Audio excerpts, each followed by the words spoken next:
नमस्कार दोस्तों, एक बार आप सभी का फिर से स्वागत है हमारे इस PYQ सीरीज में। जैसा कि आप सभी को पता होगा, हम जो PYQ सीरीज लेके आए हैं जो SSC GD के लिए बहुत ही महत्वपूर्ण सीरीज है। दोस्तों, आपसे एक बात और कहना चाहूँगा मैं, जो बच्चे मैथ की वजह से अपने सपनों को दबाए बैठे हैं वो एक बार हमारे प्लेटफॉर्म से ज़रूर जुड़ के देखें।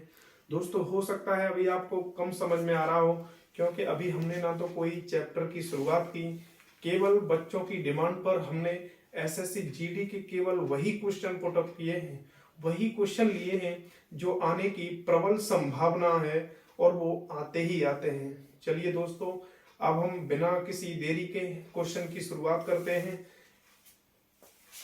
बेटा, सबसे पहले ये समझिए, ये क्वेश्चन SSC का सबसे फेवरेट क्वेश्चन आजकल बन गया है। रेशियो का है, समानुपात से रिलेटेड है, बहुत ही महत्वपूर्ण क्वेश्चन है। इसको हम केवल स्मार्ट तरीके से समझेंगे, अभी बेसिक यहाँ नहीं समझेंगे। देखिए कैसे, जैसे ये कह रहा है कि हमारी संख्या है 1 7 4 और 4 2। ये अभी समानुपात में नहीं है, इनको समानुपात में करना है। तो कह रहा है कौन सी संख्या प्रत्येक संख्या में जोड़ी जाए। तो हम क्या करेंगे बेटा, जब भी ऐसे क्वेश्चन को जल्दी करना हो तो इनका और इनका डिफरेंस ले लेंगे, कितना हो गया 3। इसका और इसका डिफरेंस ले लेंगे, कितना हो गया 2।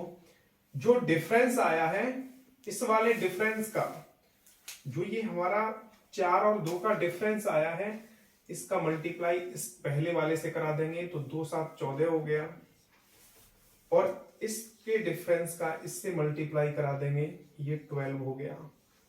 बेटा फिर हमें करना क्या है, इन दोनों संख्याओं का जो मल्टीप्लाई, इनका डिफरेंस कितना 2 और इसके डिफरेंस कितना आया 1, इससे सीधे सीधे भाग लगा देंगे, वही हमारा आंसर हो जाएगा।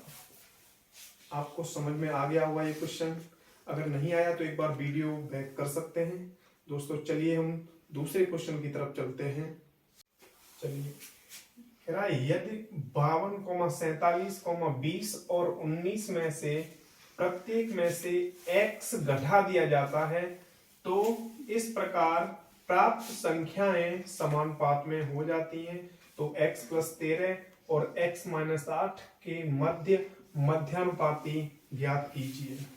तो देखिए दोस्तों, अभी कह रहा था कि प्रत्येक संख्या में x जोड़ दिया जाता है, अब बात कर रहा है घटाने की। चाहे जोड़ने की बात हो चाहे घटाने की बात हो, हमारा वही कॉन्सेप्ट लगेगा। लेकिन दोस्तों यहाँ संख्या नहीं पूछी, यहाँ जो मान आएगा उसको यहाँ वैल्यू रखने के बाद उनका मध्यानुपाती निकालना है। तो देखिए हमने क्या कहा था, इन संख्याओं को लिख लेंगे हमने 57 लिख लिया, 47, 20 और 19। चाहे मैंने कहा घटाने की बात हो चाहे जोड़ने की बात हो, हमें क्या कर लेना है, डिफरेंस ले लेना है। तो यहाँ यहाँ 52 है, तो 52 और 47 का जो हमारा डिफरेंस होगा वो बेटा 5 होगा, और यहाँ 20 और 19 का जो डिफरेंस होगा वो 1 होगा। फिर हमने ये कहा था कि जो इनका डिफरेंस आ जाए उसका इससे मल्टीप्लाई करा दो, ये 100 हो गया। इसका डिफरेंस का इससे मल्टीप्लाई करा दो, ये 52 ही होगा। अब यहाँ 100 और 52 का अंतर कितना हो गया बेटा 48। इस और इस डिफरेंस का अंतर कितना हो गया 4। 4 से इस 48 में भाग लगा दो, वही हमारी संख्या क्या होगी बेटा, माइनस की जाएगी। यानी सबसे 12 कम कर दिए जाएं, उसके बाद ये सभी संख्याएं समानुपात में होंगी। लेकिन अब ये 12 हमें इस ऑप्शन में रखना है, उसके बाद मध्यानुपाती बता पाएंगे। तो बेटा x का मान आपका 12 आ गया, यानी 12 + 13 कितना होता है बेटा 25, और यहाँ 12 रखेंगे, 12 में से 8 गया 4। अब क्वेश्चन बन गया जो पहली क्लास में हमने सीखा था, 25 और 4 का मध्यानुपाती क्या होगा। तो आप जानते हो जब भी मध्यानुपाती निकालने की कहे तो इन दोनों संख्याओं का गुणा करके रूट ले लो। तो हम 25 और 4 का गुणा करके रूट ले लेंगे, तो 25 का वर्गमूल लेंगे तो 5 हो गया, और इस 4 का लेंगे तो 2 हो गया, यानी आंसर हमारा हो गया 10। ये अत्यंत महत्वपूर्ण क्वेश्चन है बेटा, ये इसके आने के 100% चांस है। तो एक बार इस क्वेश्चन पे जरूर फोकस रख लें। चलिए देखते हैं हम तीसरा क्वेश्चन। चलिए देखो दोस्तों, कह रहा है क्वेश्चन में कि 7 वर्ष पहले ए और बी की आयु का जो अनुपात था वो 2:3 था। फिर कह रहा है कि 3 वर्ष के बाद उनकी आयु का अनुपात 5:7 होगा, तो उनकी वर्तमान आय का योग ज्ञात कीजिए। ये क्वेश्चन एज प्रॉब्लम से रिलेटेड है, लेकिन ये रेशियो का ही एक कॉन्सेप्ट है जो मैंने पिछली क्लास में डिस्क्राइब किया था। देखो करना क्या है, जब भी एज प्रॉब्लम का क्वेश्चन आता है तो सबसे पहले हम ये बॉक्स बनाएंगे। ये वर्तमान एज का बॉक्स है बेटा। अगर पहले की बात करेगा तो हम इधर चलेंगे और बाद की बात करेगा तो इधर चलेंगे। कह रहा है कि 7 वर्ष पहले ये अनुपात कितना था, 2:3, और कह रहा है कि 3 वर्ष के बाद ये अनुपात हो जाएगा बेटा 5:7। तो जब भी ऐसा क्वेश्चन हो तो हम देखिए क्या करते हैं। जैसे ये अनुपात था 2:3, इसको चाहे आप इसको ऊपर रख लो चाहे इसको रख लो, कोई फर्क नहीं पड़ेगा। फिर हमने रख लिया 5:7।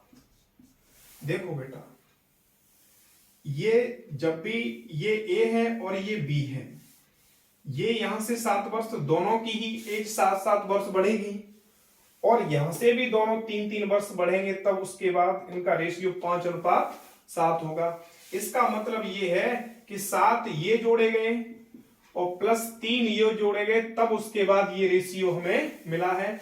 इसका मतलब प्रत्येक संख्या में 10 जोड़ा गया है। बेटा ऐसा तो हो नहीं सकता कि एक व्यक्ति 5 वर्ष बढ़ जाए, दूसरा 2 वर्ष ही बढ़े। जो भी बढ़ेंगे वो समान बढ़ेंगे, यानी ये भी 10 वर्ष बढ़ जाएगा, ये भी 10 वर्ष बढ़ जाएगा, तब उसके बाद रेशियो कितना होगा, 7। यानी प्रत्येक संख्या में 10 जोड़ा जा रहा है। लेकिन मैंने कल बताया था ये 2 से संख्या हो गई कितनी, 5। बढ़ तो रही है लेकिन कितनी बढ़ी, 3। ये 3 से बढ़ के 7 हो गई, कितनी बढ़ी, 4। लेकिन बेटा इनका अंतर समान होना चाहिए, समान है नहीं, तो पहले रेशियो बैलेंस कराएंगे। और रेशियो कैसे बैलेंस कराते हैं ये बात आप समझ चुके होंगे। इसके अंतर का ऊपर मल्टीप्लाई करा दो, तो 1 का ऊपर मल्टीप्लाई कराएंगे तो कोई फर्क नहीं पड़ेगा। लेकिन इसका यहां 2 है, अंतर 2 है, 2 का मल्टीप्लाई कराएंगे तो ये 4 हो जाएगा, 2 दूनी 4, 3 दूनी 6। और इसका अंतर 1 है, 1 का नीचे गुणा कराएंगे तो कोई फर्क नहीं पड़ेगा। तो यानी 4 से बढ़ के ये अनुपात 5 हो गया और 6 से बढ़ के ये अनुपात 7 हो गया, यानी 1 जोड़ा गया इन दोनों में। तो यहां क्वेश्चन में जोड़ा जा रहा है 10, तो 1 का मान 10 हो गया। अब बेटा हमें निकालनी क्या है, हमें वर्तमान एज निकालनी है। 1 का मान 10, तो 4 का मान 40 और 6 का मान 7। यानी ये जो एज निकल के आई है वो 7 वर्ष पहले की है।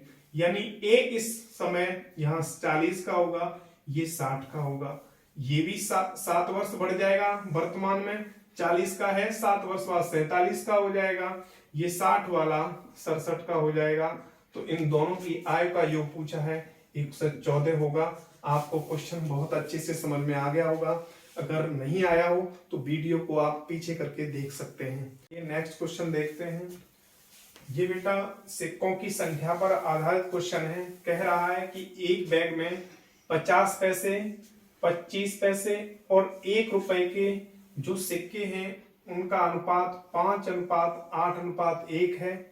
यदि इन सिक्कों की कुल कीमत है वो 55 रुपए है, तो कह रहा है कि 25 पैसे के सिक्कों की संख्या ज्ञात कीजिए।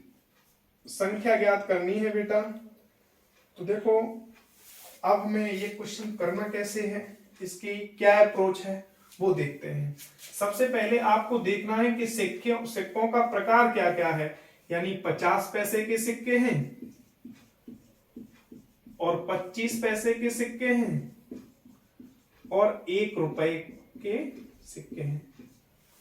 लेकिन दोस्तों जब भी हम लिखेंगे तो या तो पैसे पैसे के लिखेंगे या रुपए रुपए के लिखेंगे। तो हमने 1 रुपए को कन्वर्ट करा के लिख लिया 100 पैसे। और जो सिक्कों की संख्या का अनुपात है, सिक्कों की संख्या का अनुपात, वो कह रहा है कि 5:8:1 है। तो आप एक बात बताइए, अगर 50 पैसे के 5 सिक्के हों, अभी रेशियो के अनुसार चल रहे हैं, अगर 5 सिक्के हों 50 पैसे के, तो बेटा 250 पैसे बनेंगे। और अगर 25 पैसे के 8 सिक्के हों तो 25 अट्ठे 200 पैसे बनेंगे। अगर 100 पैसे का एक सिक्का है बेटा, तो 100 पैसे ही बनेंगे। अब ये तो रेशियो के अनुसार पैसे बन रहे हैं, ये 250, ये 200 और ये 100, यानी रेशियो के अनुसार हमारे पैसे हो गए 400 और 500, 550, यानी 550। और क्वेश्चन में कह रहा है हमारे कितने रुपए हैं, 55, लेकिन यहां हमने लिखा 550 पैसे इस रेशियो के अनुसार और क्वेश्चन के अनुसार 55 रुपए, लेकिन यहां पैसे हैं तो हम इनको भी पैसे बना लेंगे।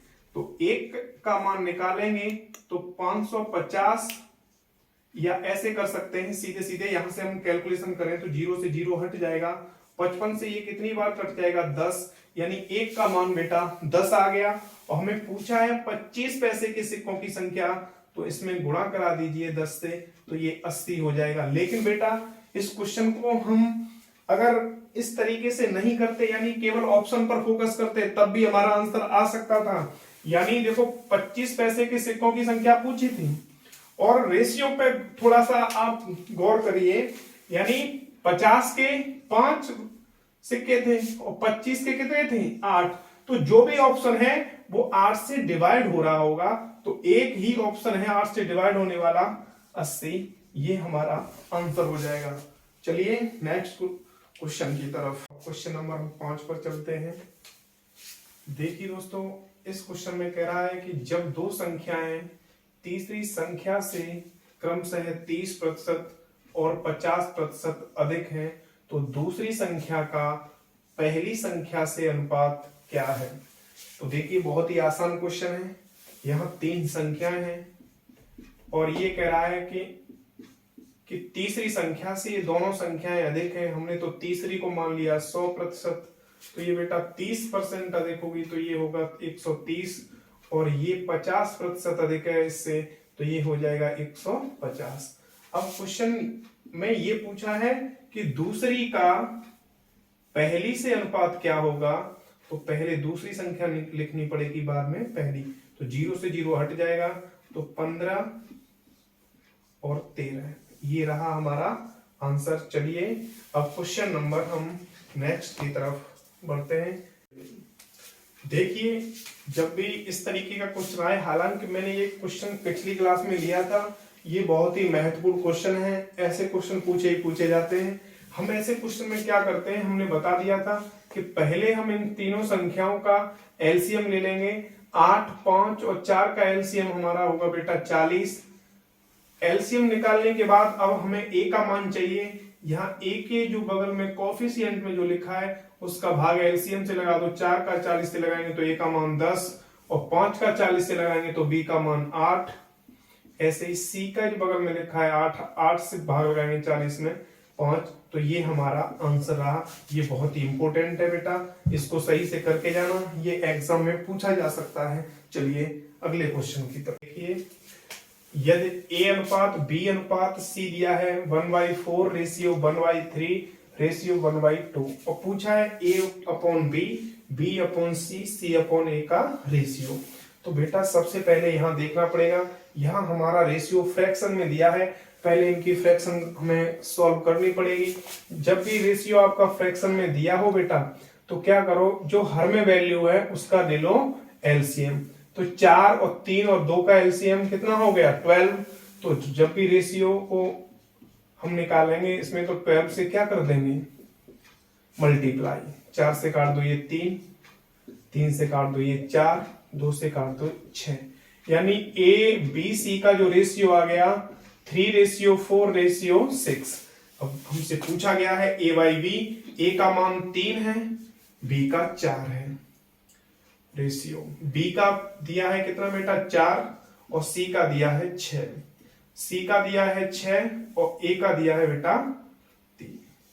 अब ये सॉल्व करना पड़ेगा हमें। ये 3 से कट जाएगा बेटा 2 बार। अब हमें इनका एलसीएम लेना पड़ेगा। 6 और 4 का एलसीएम कितना होता है 12। तो यहाँ 12 से गुणा करा दीजिए, तो यहाँ पे भी कराना पड़ेगा। ये हमारा हो जाएगा 4 से कट के 3, 6 से 2, तो ये हमारा जो हो जाएगा 3 से 3 में 9 और ये 4 से 2 8 और ये हो जाएगा 12 दूनी 24। ये हमारा आंसर रहा। ये भी क्वेश्चन बहुत ही इंपॉर्टेंट है बेटा।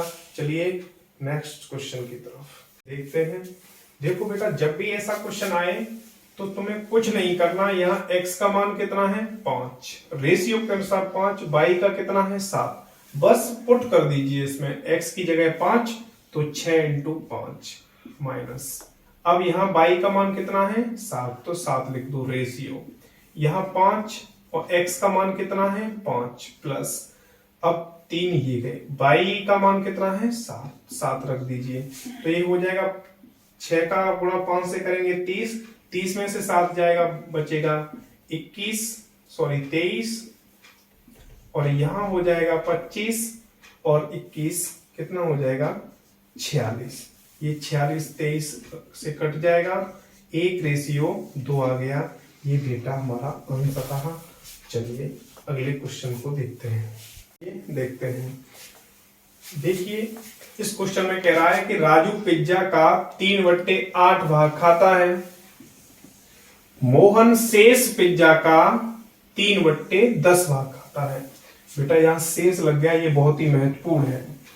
फिर रेनू बचे हुए, यानी ये भी शेष का ही कितना खाती है 4/8 भाग खाती है।